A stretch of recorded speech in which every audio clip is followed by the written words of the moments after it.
You'll have had at least one fictional character at some point in time that's made you go, I want to be like that. And obviously running this channel, I see a lot of this. Some of it great, some of it not so great. Although I didn't think much of him initially, I think Stark is one of the best to aspire to be like. And I know that sounds more than a little crazy, especially given that in his introduction, he's the kind of person that we have way too many of online these days. Completely lying to those he's talking to, acting as though he knows so much about fighting dragons, pretending his scars from fighting one. He'd be a great online course seller, but whilst there is a lot more to him than just that feeling of shame, I do want to start with that. Because Stark is described by his master as the only one who ran when monsters attacked his hometown. He's a coward. Initially, he's painted as kind of this very weasel-like character, but Frieren knows something is up, and it's immediately clear why when Fern goes over to see him again, at him hammering away at this gigantic chasm created by him and his axe. Not only is he a hard worker, he's unbelievably strong, and above all, noble, principled, willing to throw himself at a fight that he doesn't think he'd win purely for the sake of the village. So this video is going to be in two parts. Firstly, why I think Stark is a lot more relatable than initially seems, and has gone through something that all of us have, even without realizing. And secondly, what exactly he does that makes him so admirable and someone to aspire to be, especially in the modern world. And of course, how he got to that point, because he starts off as seemingly the weakest child in a town of warriors, where strength in battle was equivalent to their worth. Stark was seen as a failure by his father and never once praised by his master. And with that in mind, it's really no surprise that he ended up running the night his village was attacked, because besides the fact that he's obviously just a kid, he'd also never had anything to give him an ounce of confidence in himself. It had been ingrained into him from such a young age that he was powerless, useless in the face of danger. Whilst we don't know the details, something similar clearly happened to Isaac. And something like that has probably happened to all of us. Okay, maybe not something exactly like that, but some sort of pattern that's ingrained into us and controls us without us really being aware of it. Maybe it's a teacher who told us we were no good, or a parent who only pointed out our flaws, or even just comparing ourselves to siblings and friends who seemed so much further ahead than us. These kind of little stories get burned into us, and by the time we're grown, we don't even really question them. We just assume that they're true and still believe them to be long after that's no longer the case. In Stark's case, of course, it's that he's incapable, a coward, a fraud, seeing everything he does in such a negative light. And it's ingrained into him to the point where no amount of words would ever convince him otherwise. And I think Frieren realized that. But also, whilst this isn't obvious by any means, when you think about it, his claim that the dragon simply hasn't attacked the village on a whim doesn't really make any sense. It obviously stopped at Stark and no one else for a reason that he himself wouldn't realize until he was forced to finally confront his fears and face this giant dragon. To push beyond his initial reaction to it, that fear and hopelessness, and realize that none of his beliefs about him being a weakling applied anymore.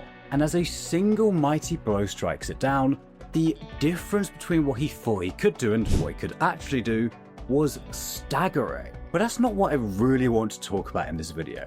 Nor is it his general heroism or how he constantly goes out of his way to help anyone and everyone he walks by. Obviously very admirable and part of why I think he's such a great role model, but really it's this part here, where he sees the sword that his idol Himmel has supposedly pulled from stone many decades prior. But before that, just for 20 seconds, if you like the look of the little plaque things behind me here, they're from Figgyz, who are very kindly sponsoring this video. They've just sent me the next wave of Frieren. Obviously we've got Himmel here. We've also got Yu-Gi-Oh, because I know a lot of you guys are more around my age and grew up watching that. So check out the link below, use code LFA5 for 5% off, and a huge thank you to Figgyz for sponsoring this video. Returning to Himmel, he's known to be the one person throughout all of history to have pulled the hero sword from the stone, as though blessed by fate or some higher power watching over him, something that separated him from everyone else and let him achieve the impossible. But that wasn't the case.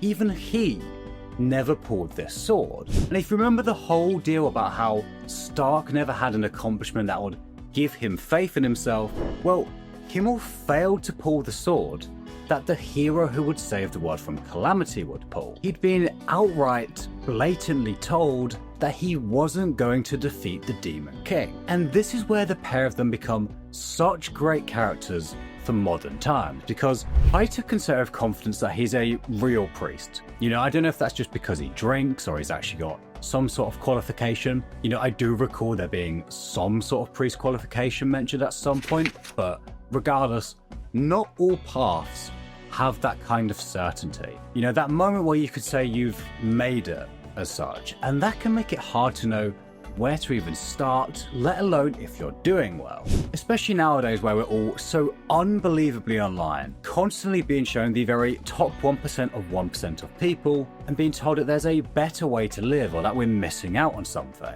And that's what makes Himmel and Stark so relevant now. Himmel was just an ordinary dude, with no single great revelation or awakening, just a guy who decided to start being a hero regardless of whether a sword told him he was one or not. He didn't care about some prophecy calling him a fake hero, because he was just going to keep doing it anyway. He had faith that his way to live was fine, and faith that he'd get where he wants to be one day. And so on that note, you're probably wondering, why Stark? Why make this video about Stark when Himmel seems to embody what I'm trying to say here so well? And it's partly because Stark doesn't know what he wants to do. Himmel seemed to always know he wanted to be a hero. Then obviously he had this path set out for him of beating the Demon King. Stark doesn't have that, which I think is true of many of us, but more than anything, it's the growth we see from Stark, the struggle he's had to go through. We don't know much about Himmel, at least not from the anime. I presume there's more on him in the manga later. But Stark watched his village burn whilst he was powerless to stop it. And yet in spite of that, he never felt a need to prove anything to anyone else. He never sought revenge or gave up on being a good person. Throughout the series, we repeatedly see him carrying out his good deeds, not for a reward or to be seen as a good person, but purely because that's the kind of person he wants to be, and so he just acts that way. And so Stark to me is someone who's extremely free. You know, someone not caged in by anything, and that combined with all of his admirable traits honestly makes him a perfect source of inspiration for anyone. It's the complete opposite of the kind of path I see so many people opt for. You know, one day I'll prove them all wrong. I want everyone to see me this way. Once I achieve this thing, then I'll be happy. I feel like I see this a lot, but Stark doesn't think any of those things. And I speak a lot about that in my video on Toji, which I'll put for you here to watch next, because I think it gives the other side to everything I've said in this video, even though I think the intro is near identical now that I think about it. Anyway, a huge thank you to Pierre at PT and Jean Carlos for signing up as channel members. Support is hugely appreciated, especially with all the weird stuff going on with YouTube right now.